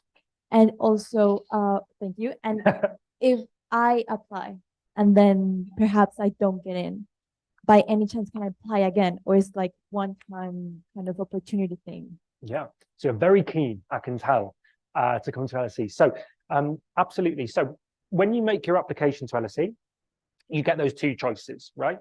And I hope you get an offer for at least one. Okay, I'm sure everyone in this room has a good chance of getting an offer for at least one of those two if you kind of play it smart with how you apply. Let's say worst case scenario, you get rejected from both, you can apply again, okay, in the same cycle. You would then pay the application fee again, so it's another £80, but then you'd be considered for another 2 courses. If you were rejected from them, you could apply for another 2, right, and go on and on and on until you've applied to every course at LSE. Please don't do that because it suggests there's something wrong with something in your application if you're doing that. But yes, no, it doesn't prevent you from applying again, both in the same cycle and in future years if you wanted to. Okay. Yeah. My question is in regards to the academic statement of purpose. Is it better, would you recommend, for the applicant to sort of explain many interests or just to focus on one in academic interest? What would be better?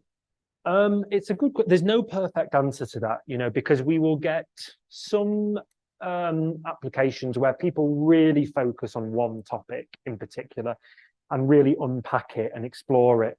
I think it partly depends on what you're applying for. So if you're applying for a very, very focused program, the best example would be a PhD in something. If you are applying for a PhD in a certain aspect of history, then yes, that it should be the thing that you talk about in detail in your statement. And I know we had the conversation you'd be applying for law. Yes, even if you are still focused on a certain area of law, you can focus on it, but keep in mind that the content of the course can go beyond that. So a good another example is economics. Let's do economics as a quick example. You might have an area of economics that you're really passionate about, really interested in, but on the course, you'll probably still have to do other parts of economics, all right? So you would want to talk about those as well, at least in some detail. So a slightly escapist answer because there isn't a perfect approach, but it depends. Be led by what's on the course. Be led by the modules on the program. Juan, you had a question from before, yeah. I have a question related to the statement of purpose. I want to know if there is any kind of a structure, and maybe this is a question for you both, that you have to write a statement of purpose in the past, but I want to know if there is a kind of a very a specific structure, kind of essay structure, very logical, very connected, or maybe a storytelling structure more clear, more near to the person that is reading it, is a better way to approach or to write that essay, that statement of purpose. Yeah, it's a good question. I might just add something on that, and then if you guys have any thoughts about when you had to do this and about how if you can remember, what I'll say is that this this doesn't have to be a perfect piece of academic writing to address the first point. Okay, so we are not expecting you to have like a bibliography in that. We are not expecting you to have detailed footnotes. If you reference a book or an author, you might want to put in brackets, the year and whatever, but this isn't an academic, formal piece of academic writing. It is you explaining to us, it's a statement of purpose, like in the name. It's an outline of what you want to do. So there isn't a perfect formula. We do get some people who will kind of tell this story, and I think that's perfectly suitable. I don't know if these guys have any recollections from. Well, in my case, my essay was related with the searching that I had to do with my master's degree. I was aiming to have a master's degree related with organizational psychology, but also I was aiming to find something related with a social purpose. And you can find that there is 1,000 programs related with organizational psychology, but not with that focus. That was something that it was really important. And just in the first paragraph, I took it like I just said like one achievement that I have professionally, but it involves also like a kind of a social statement and a social achievement as well. So in my case, I just show up how much that specific master's was like a kind of important for me. And I decided to look, and I looked for programs all around the world. And that was one of, I think that the specific master that I was looking for was only available in 10 other universities in the world. And LSE was definitely best. Yo creo que de pronto algo que puede, o que me acuerdo que hice fue mucho enfocarme en la experiencia que tenía, tanto académica como profesional, situarme también en eso, en el por qué la universidad, por qué ese departamento, por qué esa maestría o esa carrera o ese PhD, y también enlazarlo también hacia el futuro, ¿no? Cómo esto me iba a servir o cómo me veía yo, en qué unidades trabajando, como al corto, al mediano plazo, en qué me veía, para qué me iba a servir esta maestría. Entonces lo enfoqué también en eso, como en lo que mi experiencia, como el pasado, lo que también estaba realizando actualmente, pues en ese momento, frente a mi carrera, mis planes profesionales, y a futuro, cómo lo podía como ir enfocando. Entonces yo creo que también se puede variar mucho en los estilos, desde lo que tú mencionabas, algo más personal, contando un poco de la historia, pero también contando un poco como los logros que has tenido y también contando eso, cómo te lleva a una trayectoria de carrera que tú deseas. Y también combinando eso, un poco el estilo tanto formal como también si es bueno colocar algo de su propia historia, de como de su propia vida, de su propio estilo también al escribir. Thank you. There's a question right at the back. Thank you. And then maybe we could take a few online, maybe after these two. So I'm going to do some questions like that. We have several questions, so probably we won't be able to respond all of them, but they want to know when are the application results for? Good question. So LSE can take a bit longer than other universities to get back because we have 45,000 applications, and I promise you these statements we are talking about, as long as you meet our requirements or are close to meeting, it will be read probably by several people. It takes a long time. Generally, our advice would be expect 2 months, okay, between applying and receiving a decision, so 8 weeks. It can be faster than that, okay? It can be much faster, it can be longer at peak times, but plan in your head for 8 weeks. So if you wanted to meet the Colfatura deadline, for example, at the end of January, and you wanted to have your decision, you might want to apply slightly earlier than January, what I suggested before. Y aquí voy a hacer la cuña de la charla de Colfuturo porque varias personas están preguntando de quienes están aquí y no han ido. Es importante que participen en las sesiones informativas en donde explicamos en qué consiste el esquema de financiación. Esas charlas se dictan el primer viernes de cada mes a las 8 de la mañana y el segundo sábado de cada mes a las 9:30 de la mañana. Son charlas virtuales, no son presenciales, solo se deben conectar a www.colfuturo.org a la hora de la sesión. So, which is the IELTS score required? For The IELTS. the IELTS, so the best place to have a look is, it's generally a 7 in IELTS, and there is conditions on that in each section as well. So it's not like, you can get a 7 overall, but if you do really badly on the speaking, you still need to redo it to get it up. So it's generally a 7. Some courses will have slightly lower requirements. So if you're coming to do statistics, you're not going to be reading so much, and it's going to be more maths. It can be slightly lower. So best place to look is the English language requirements page. So you can just Google LSE English language requirements, and the whole list, IELTS, TOEFL, Cambridge, will all be on there for each of the programs. We have a question from Ronald Mora. I'm going to reformulate the question. So he wants to know if he's admitted, he can defer the admission, or, and he specifically says it will be penalized. So generally at LSE, we don't allow deferrals. So what by that we mean, you have to apply in the year you want to come, right? You can't apply 2 years in advance or 3 years in advance. We do that to make it as fair as possible for people applying each year. What you can do is, let's say the person applies and then for whatever reason, maybe they don't get the scholarships, maybe something goes wrong with a visa application or whatever, or they just change their mind. While you can't defer your application, what you can do is reinstate it for next year. And what that means is you still go through the selection process again the next year. But I will say to you that if you have been successful once, I would suggest there is a 90% plus chance that that would be successful again. Okay, even if you didn't change anything in the application, if you just left it the same, you didn't make any improvements. So while we don't allow deferrals, it doesn't disadvantage you, and you can reinstate at any point, and you've got a very good chance. They also want to know their recommendation letters. How should be the recommendation letters? So the recommendation letters, the way it works is you don't have to get the letter. Okay, what you will do is on the online application system, blinding myself, you will just put in the email addresses and the names of the people who have agreed to be your referees. What will then happen is they will get an email from us.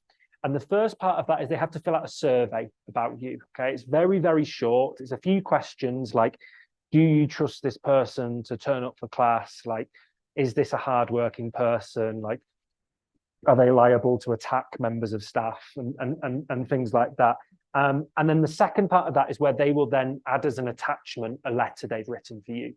So if they want to write an additional letter about how you're such a great person, they can add it to that survey, right? So you don't need to worry about getting it formatted. The referee will get an email with all the details of how to do that. And I promise I was going to release a specific question. Someone has 10 years of experience, work experience, but doesn't have an undergraduate degree. Okay. Can he apply? This is a really tricky one, because at the graduate level, the entry requirements can be a bit more flexible. I would say generally, the answer would be probably not. You would probably need to go and do some kind of undergraduate program, even if it's not a full undergraduate degree, but is part of an undergraduate degree first. And that's particularly because LSE is a highly demanding academic university, and having 10 years of work experience doesn't necessarily prove to us that you're going to be successful in the classroom. And what we're very big on, of course, is evidence that this person is going to be a strong candidate. So I would probably recommend to the person that they go away and have a look at doing something else first, even if it is not a full undergraduate degree.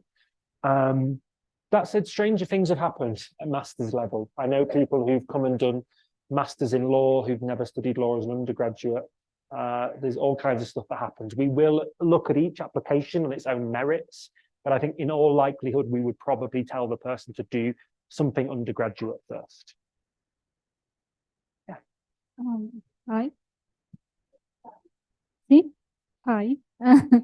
My question is because when I'm searching for the programs, I see that there are a lot of classes, and maybe you cannot take all of the classes, but I would like to know what spaces in the university there are for example, like having a more profound study of certain topics. For example, I'm doing a program in human rights, but I am interested in I don't know, gender or something very specific, because yes, there are a lot of courses, but you cannot take all of them. So I want to know what are the options for having a more diverse, like, No, really good question. I know what you mean. So partly this comes down to what degree you study. So some degrees are quite strict on what you have to do. So if you come to study economics at LSE and you turn around and say, oh, I actually also want to go do some gender studies, they're probably going to say no, okay? But if you come and study something like international relations or politics or sociology or gender or international development, those degrees tend to be a bit more flexible. So to give you an example, when I was doing my master's in history, I knew that I was going to write my dissertation on British colonial health policy in Jamaica, right? And I knew I was going to write about, British policy towards health and well-being in Jamaica. And so I went to the history department and said, look, can I go and do some health policy? Can I go and do some sociology as well about how we write about history? And said, yeah, go and do it. So generally, it depends on the department, how nice they are and what program you've done. But if you can make a good case for why you can do something, normally I would say tie it to your dissertation. So say, oh, I need to go and study this law course because it's going to help me with my dissertation. Then they're going to be far more likely to do it. Other side of it is that while you have to be a registered student to go to classes, lectures are generally open, right? So you can turn up and go to lectures and other courses if you want to as well. Yeah. Was there another question over there? Okay. Thank you. This one is a question more for Futuro, maybe.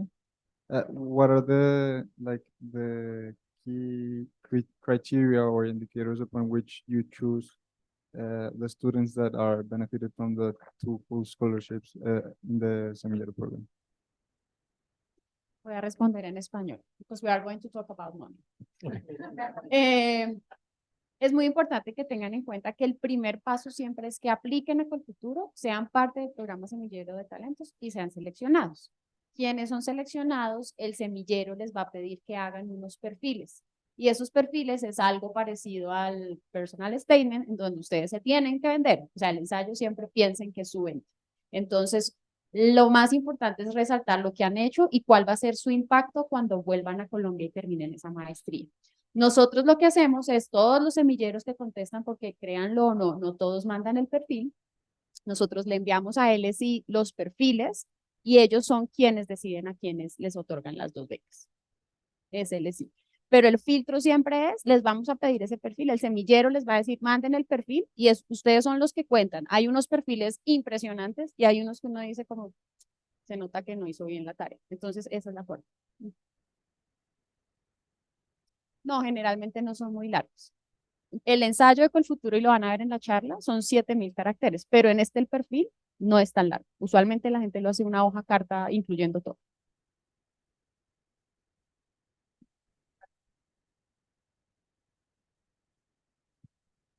Sí, es LSE el que escoge y pues ya le hemos enviado a ellos también como nuestro personal statement. Entonces, ¿qué nos recomiendas adicional incluir en ese perfil? porque pues no habría que repetir, ¿no? Ok. Es que ustedes vuelvan y el convenio obviamente quiere mostrar que vuelvan. Entonces, eso es como lo más importante. Ujú.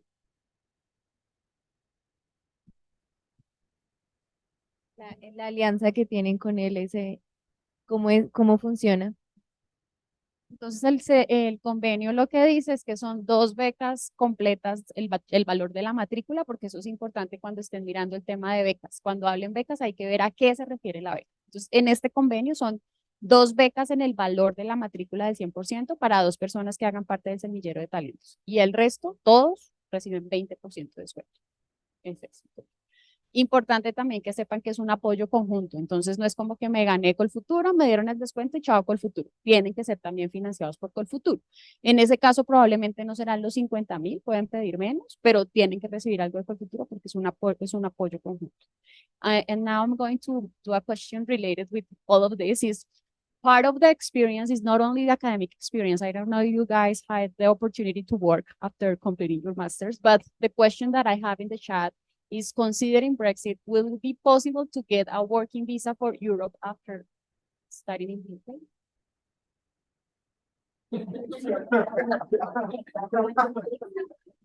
Yeah, thanks. So the first thing to say is it's not my fault. It's, again, politically neutral, but it's not my fault. So sadly, I mean, one of the consequences of Brexit, has been that if you were a student in the UK 5-10 years ago, you could go around Europe absolutely no problem, no borders, no passport checks, no visa issues. Sadly, that's changed. So sadly now, although we have the 2-year graduate route visa in the UK, that is limited to the UK.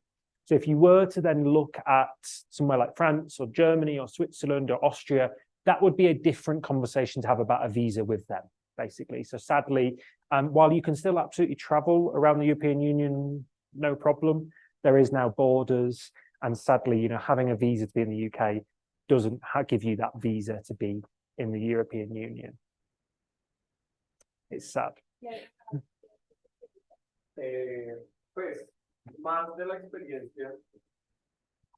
Más de la experiencia de conocidos que se han quedado pues en Reino Unido, que eso sí es diferente. Pues digamos que cuando yo estaba estudiando, sí era muy difícil tener pues un patrocinio para un visado en Reino Unido. Una vez uno podía quedarse unos meses, como alrededor de 4 o 5 meses, y después trabajar. Eso pues afortunadamente después de Brexit cambió y ahora pues existen como más posibilidades para que las personas pues piensen en tener pues alguna experiencia laboral, bien sea un año después o para que pues efectivamente si es el ánimo pues se deseen quedar. Pues lo que sí tengo que decirles es que si efectivamente ese es su propósito también, tengan presente que los procesos de selección en Reino Unido son muy diferentes a los procesos de aquí de Colombia, que al igual que en LSE uno debe tomar un año más o menos como para aplicar para el próximo, del mismo modo en muchos de los esquemas de trabajo que los llaman graduate schemes, también tienen que hacerlo con muchísima antelación, así sea para posiciones de practicante o posiciones pues muy iniciales, que pues es en donde, pero sí tengo pues conocidos que efectivamente pues han desarrollado pues su vida laboral allá en Reino Unido.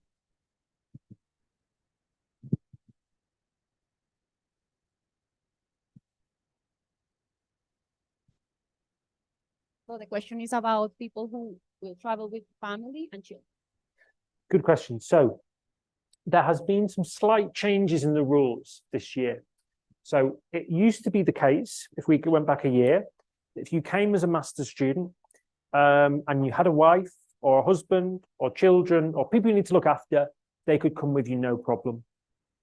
The rules have changed slightly this year. And it will mean that for those people starting next September, the rules will be slightly different to what they are today.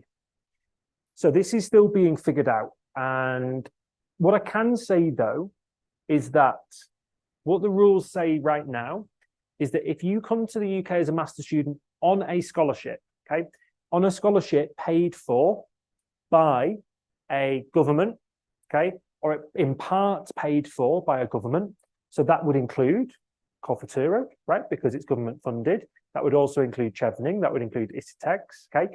If you get some kind of scholarship from a government, currently the rules say that you could still bring family, okay, that you could still bring wife, husband, children, okay, not a problem. Again, I can't make any guarantees on that right now because this is still slightly in the process of change, but we're hoping that it's not going to affect certainly people who benefit from Culfuturo, Chevening, those kind of things.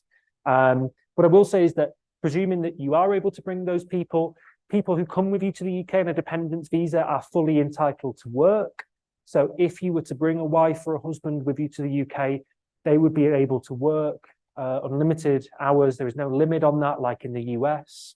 And there is other support there as well. So with that slight warning about that the rules are slightly changing, but that hopefully positive note that I'm hopeful that it wouldn't affect you guys, but no promises. Yeah, generally you can bring dependents.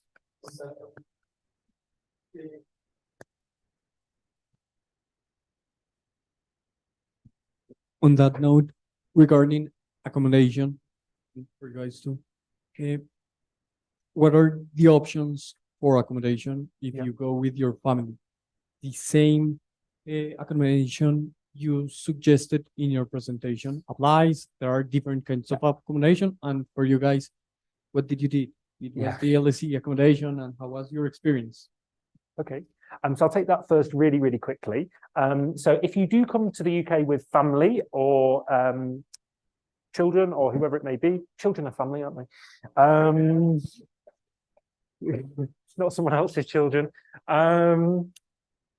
We do have accommodation for families.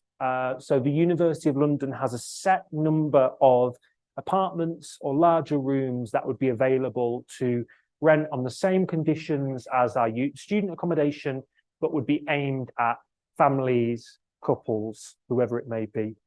If that isn't, if you're unable to secure that, private sector also has lots of accommodation there as well. And we do provide a lot of support there in terms of helping students to find private sector accommodation as well. So even if we can't support you, if you have those extra requirements from where you live, we can normally point you in the right direction.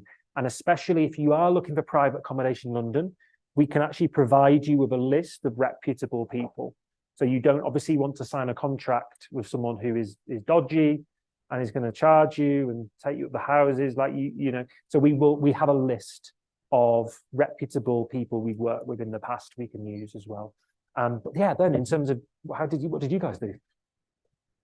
Well, I was so happy to live in an LSE accommodation. It was one of the best experience I have. It was so multicultural. It was a kind of challenge, sharing a flat with some person with South Korea, Kenya, Germany, United States. And I believe that Sri Lanka was as well.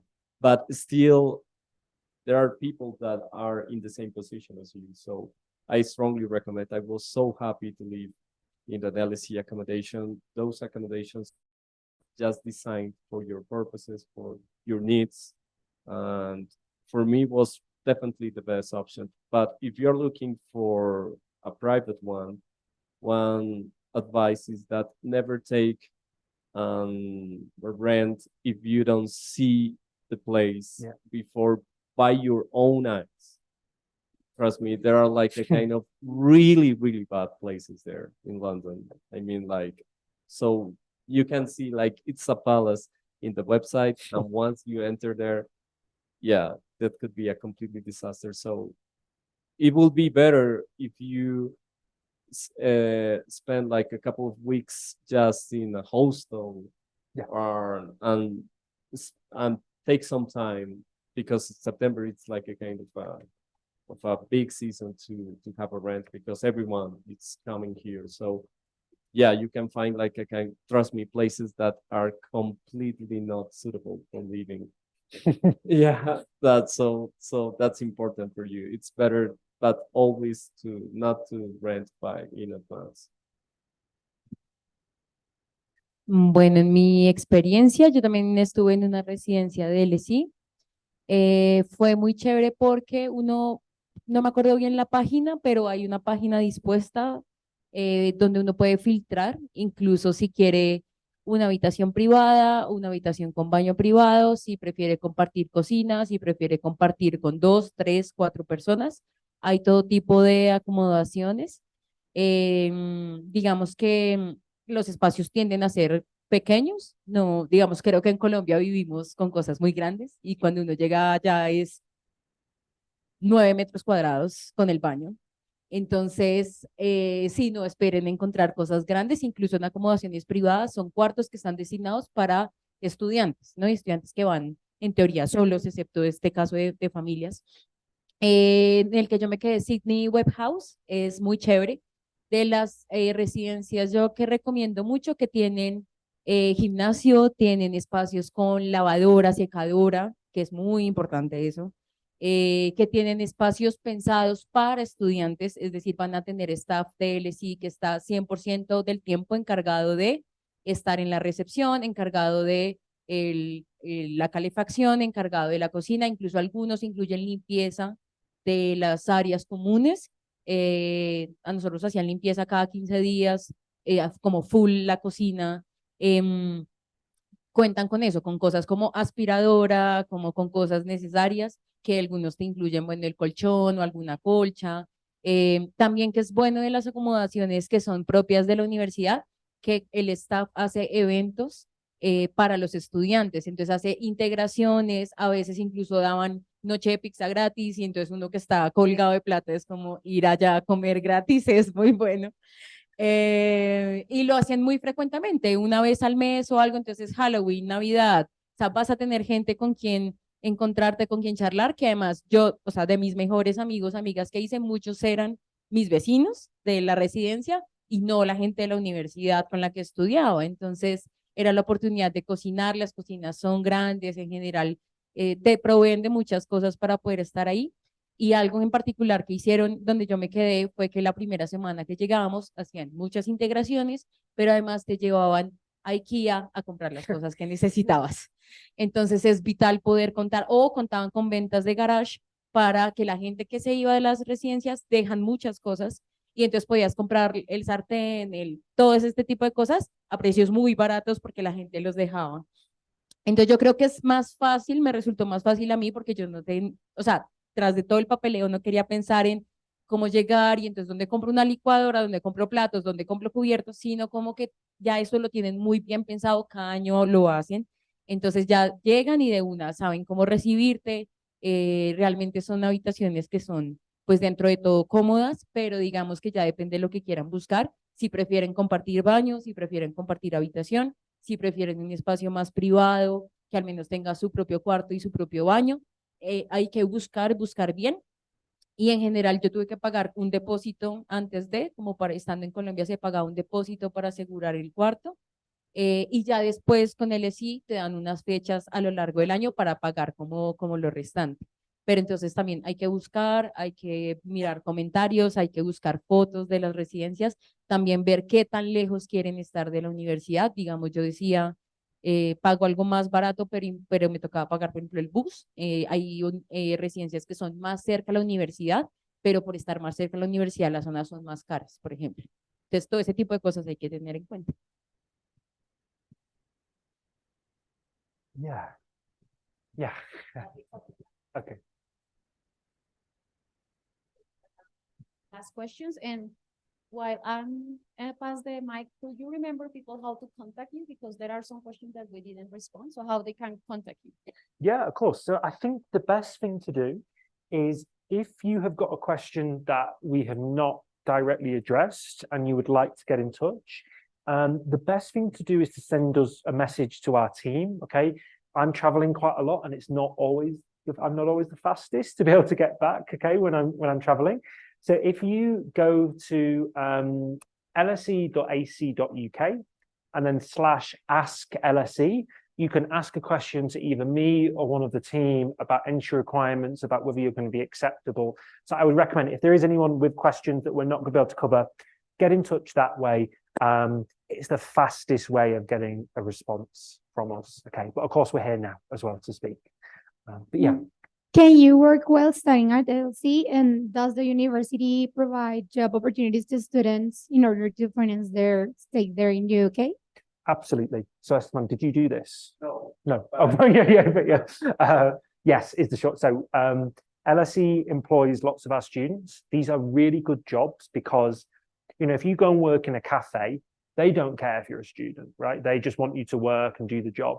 We know you're also a student and you have other priorities to focus on. So we have jobs on campus that can be things like working in the student union bar, working in the student union gym. We also have research staff who help with research projects. We employ students to take visitors on tours, right, and do events like this. We employ students who help answer emails and stuff in our office. And the rate of pay is very good for those jobs. The student jobs we have at LSE are very, very good. They pay on average £15 an hour, which is about 20 US dollars an hour, something like that. So if you think about it, if you just worked for 10 hours a week, by the end of the month, that's £600, okay, just from doing 10 hours work a week. So it's a really good way of not only getting experience and doing something a bit different, but to help with those living costs as well. Okay. And there is actually one other thing. Sorry, I'm going to cut you off for a second. We also have, we talked about accommodation. We also have jobs in the accommodation for postgraduate students to act as either wardens or reception staff, okay? If you live as a warden in the hall, it means you take a responsibility for making sure that everyone is okay living there, okay? So it might mean that you're on call on some days, i.e. you have to have a phone on all night in case something happens, okay, to someone else in the hall.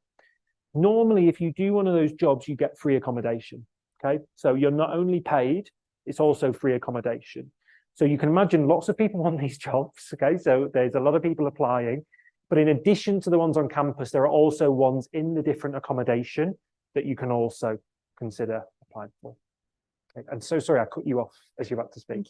Okay, so I have a question, and is if do you know if I apply to Chevening scholarship, I need the IELTS or TOEFL exam, or they can wait for it? Ask them. It's my short answer. We don't mind. You'd have to check with them.